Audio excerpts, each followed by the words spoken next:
Thank you for watching this Slay the Brother video. My name is Killtrap, my twin Soviet Green and I make videos about Magic the Gathering. In today's video, I want to talk about Niko Light of Hope as a commander for a standard Brawl deck. And oh my god, it's like I took the Toby deck and just amped it up, I swear.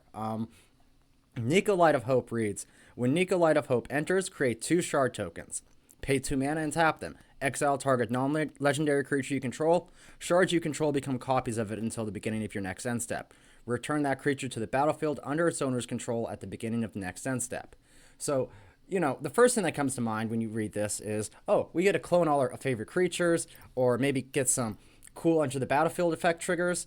And, that was my first thought. But then once I started crafting the deck, I really started thinking deeper about it. And, the best creatures to copy, especially when you can have 2 of them, 4 of them, 6 of them, is creatures that buff each other up.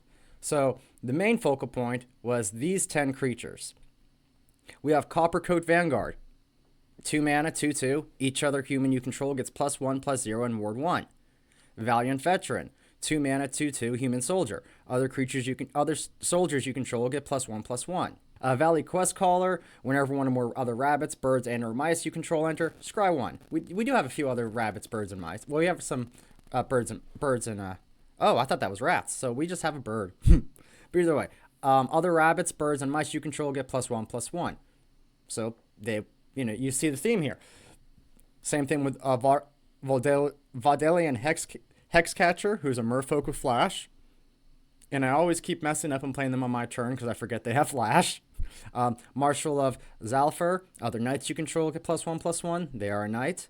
Valley Floodcaller, this one's pretty cool. We have 2 creatures who have the extra layer where we actually need to activate the buff.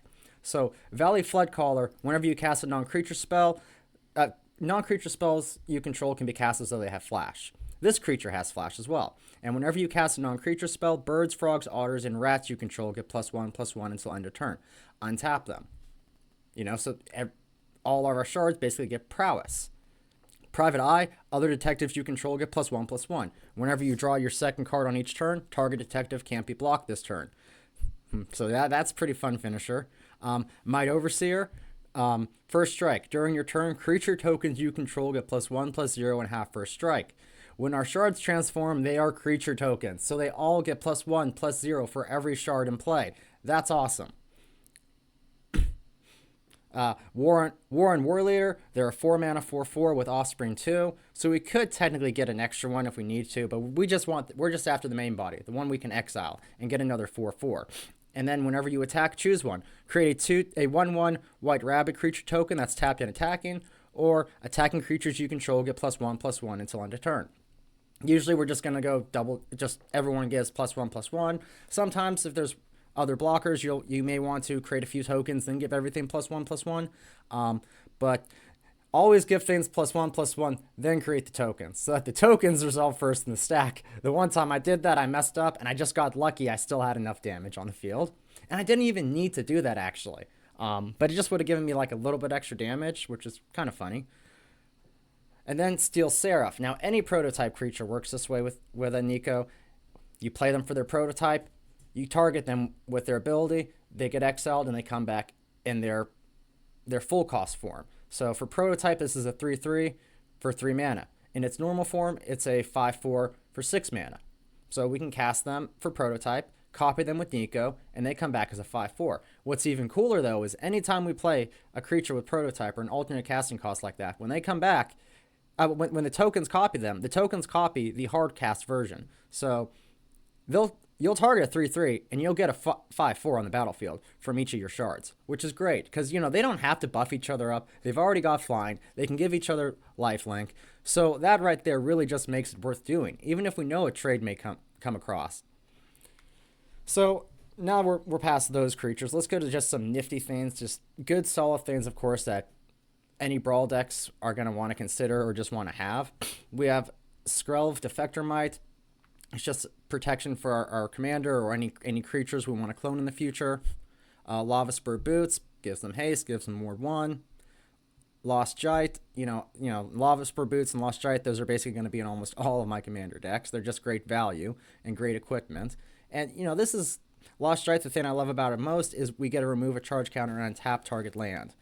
Target creature can't block this turn is kind of cool too. I've almost never used it to beef up the equipped creature. I'm not gonna lie. Azor Beastbinder. Now this is an interesting creature because sometimes we will want to use them to copy copy with our shards. One cool thing about Azor Beastbinder is they can't be blocked by creatures with power 2 or greater, and when they attack, up to one target artifact, creature, or planeswalker an opponent controls loses all abilities until your next turn. It's a creature. It also has a base power and toughness of 2/2 until your next turn.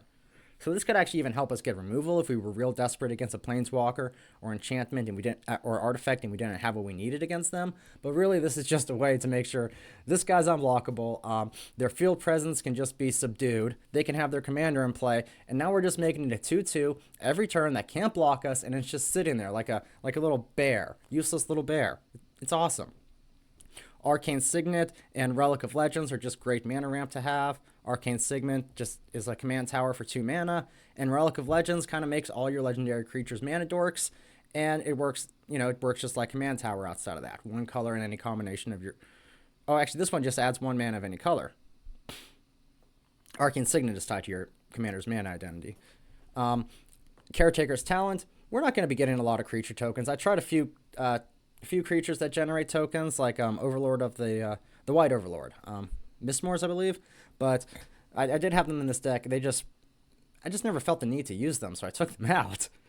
But yeah, whenever 1 or more tokens you control enters, draw a card. It doesn't have to be a creature token. It can be any token, which is great for us. Niko makes 2 enchantment tokens when they enter. We love when you spend 1 white mana to put it on a level 2, create a copy of one of their shard tokens. Now we have 3 in play. That's kind of nifty. And then creature tokens you control get +2/+2 is the final level. And yes, as I said with the Might Overseer, these are creature tokens once they're transformed, so they'll get that +2/+2. It works out great for us any way we look at Caretaker's Talent. We don't need a lot of creature tokens to copy. Then Enduring Curiosity. This is an interesting one because we needed card advantage in this deck. I didn't have a lot of it built in there. Whenever Enduring Curiosity or another creature you control deals combat damage to a player, you get to draw a card. When this creature dies, it comes back as an enchantment, so we got to keep the effect around anyways. But if we copy, I haven't gotten the chance to do this yet, but if we, copy Enduring Curiosity with our shards, let's say we have 4 shards out in play, that's 16 fucking cards if they all deal combat damage. We don't need that kind of... We'll mill ourselves out, so, be careful if you're cloning them. But yeah, it's going to be great card advantage. Virtue of Loyalty, for once, I just put it in here for Virtue of Loyalty because it's a great ability to synergize with our commander. At the beginning of your end step, put a 1/1 counter on each creature you control, untap those creatures. If it's late game and we're kind of trying to use we don't know if we want to use our tokens as bashers or defenders, Virtue of Loyalty lets us do both, because if you have the 4 mana available for 2 for your turn, 2 for your opponent's turn, now you're able to exile a creature and clone them every turn, which can be pretty awesome. Especially, let's say in theory if we have not Might Overseer because that has to be your turn, but a lot of these creatures, they just naturally give the +1/+1. No other triggers are needed. Some of them triggers are needed, but it's nice to have the option for good defenses if we need it. Dazzling Theater is for the same reason. We want a prop room, but creatures you cast have Convoke. That can work very well for us. If we have Valley Floodcaller here, we can cast a creature spell. We can if we have Valley Floodcaller cloned with our shards, we can cast a creature spell, then cast a non-creature spell and tap them. So that's pretty nice to know we have some synergies with some of our cards here. Mockingbird is great because we can either copy a creature we have, which is awesome, or we can copy one of their best creatures. So yeah, a few things to copy our creatures. That's always nice. And there's a few times, there's very few times, but there has been a few times where Niko is under the grasp of an enchantment, and we don't have an exile outlet like Fortune Loyal Steed or Golden Argosy. Or they've been hit with something like Unable to Scream, so they can't trigger those on their own. We can copy them. We can use Mockingbird. Or we can use, I'm going to sneak ahead a little bit, 3 steps ahead. Those are our 2 spells to actually copy creatures. And, then we choose the copy to keep, move our commander back in the command zone. Everything's good. We have the ability in play still. And if they take out that copy, we still have our commander. So then, now I'm going to get into some removal. And just like with the Toby deck, removal, some of it we wanted to have the advantage of bouncing Niko, Light of Hope. So we have a Getaway Glamour and we have Parting Gust in here. These are both, a Getaway Glamour will allow you for 2 mana to exile target non-token creature, return it to the battlefield under its owner's control at the beginning of the next end step. Common theme here.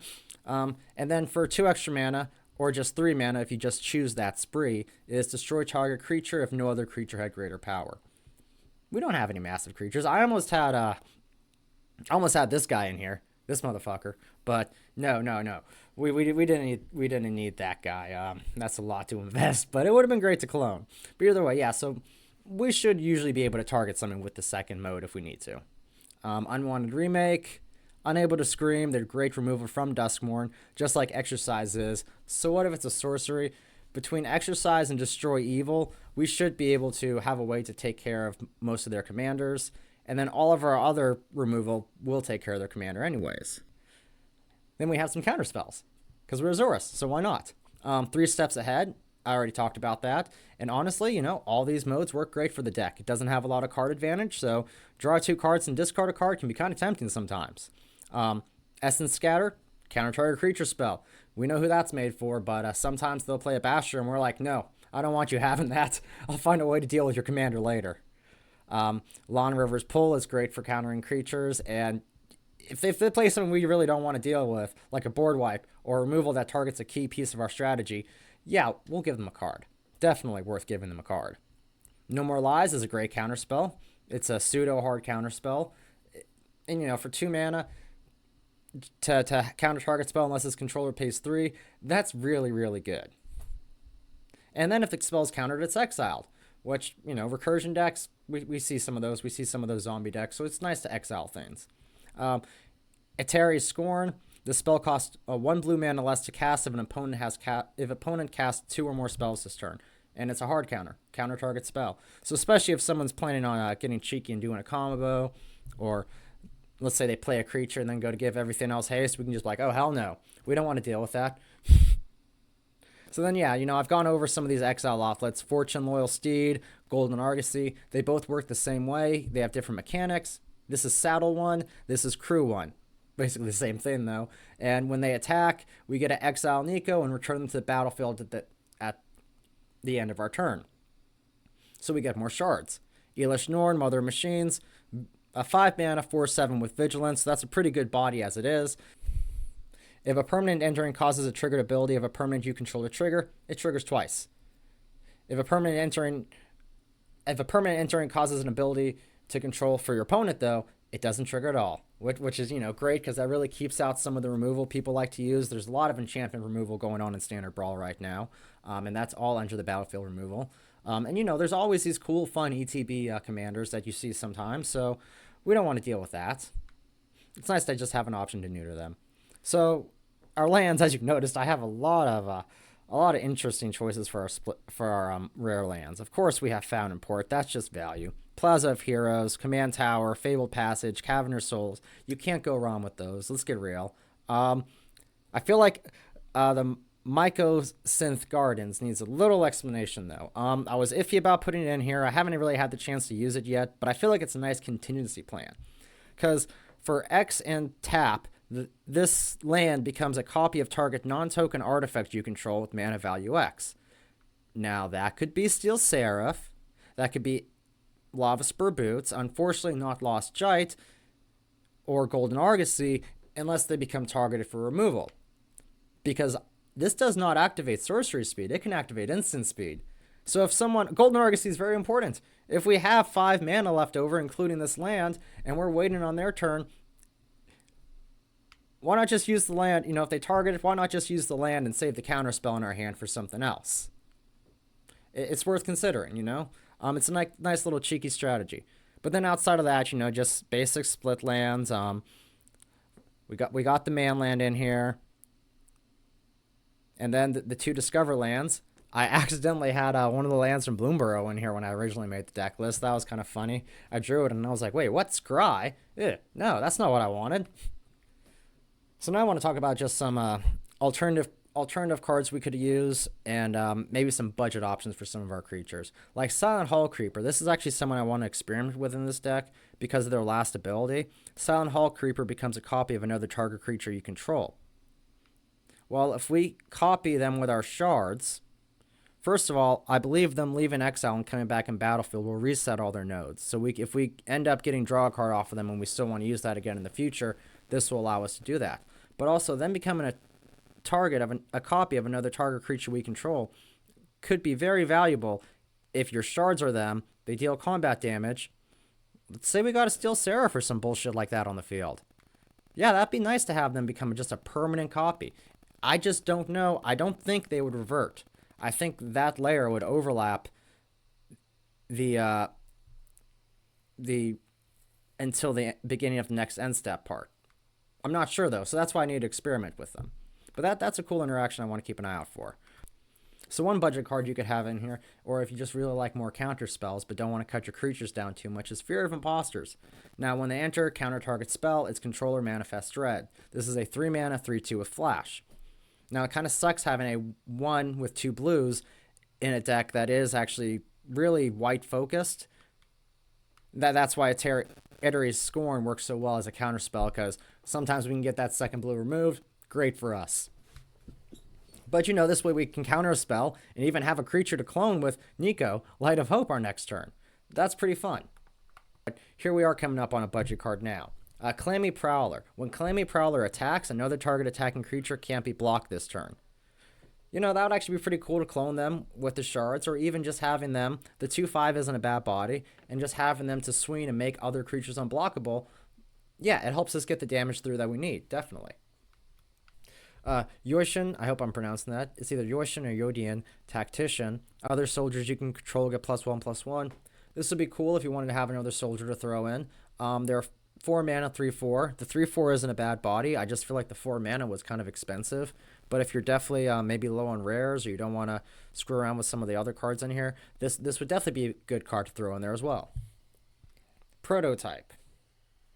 So if we actually look at the selection of prototype creatures that Azorius has, there's actually not as much. There are some good ones, but there's not a whole hell of a lot good. Combat Thresher would be a good one to throw in here. For 3 mana, we get a 1/1 with double strike, and we get a draw card. We clone them with the shards. It's a 3. They're all 3/3s with double strike, and then when he comes back, it's a 3/3 with double strike, and we get a draw card. That's pretty cool. It fills in a lot of holes for this deck. Mainly drawing a card, but having the Basher with double strike is always fun. They just don't beef each other up. Having them become a copy of a Depth Charge Colossus, though, that's pretty cool. Unfortunately, for a 6/6 for 6 mana is nothing special. It's going to take us a long time to get there. And it doesn't matter that, they have this 3 mana untapped Depth Charge Colossus. We don't care. We're just making our shards a 9/9. Each of them a 9/9. That kind of just cuts past the whole everything buffing each other up. Even though it actually surprisingly caps lower than some of the damage we can get as well. Hulk and Metamorph. This is another expensive creature. 4 mana for a 3/3 though. It's not that bad. But they work like Mockingbird. You may have them enter as a copy of any artifact or creature you control, except it's an artifact creature in addition to its other types. And its power and toughness are equal to Hulk and Metamorph's power and toughness. Even if we don't have it become a copy of a cool creature we control, that's still a 7/7 at the end of the day. So that's a nice thing to consider if you're working on a budget deck and you want to work prototype in, definitely. Yeah, that sums up the deck tech and some recommendations for alternate cards, a little bit of theory crafting and some budget building if you needed it. I hope you really enjoyed this deck tech, whether you're just want to copy and paste and take it for a few runs and have a blast making your own brew. Doesn't matter. I hope this was insightful and fun for you. Please check back to the channel for more awesome content. Don't forget to give the video a like. This is being recorded on a Sunday, so tomorrow I'll be using this deck in my stream, which if you're watching this on Tuesday, that means yesterday I was using this deck for a little bit in my stream. I probably had that and a few other special Brawl decks coming up for you.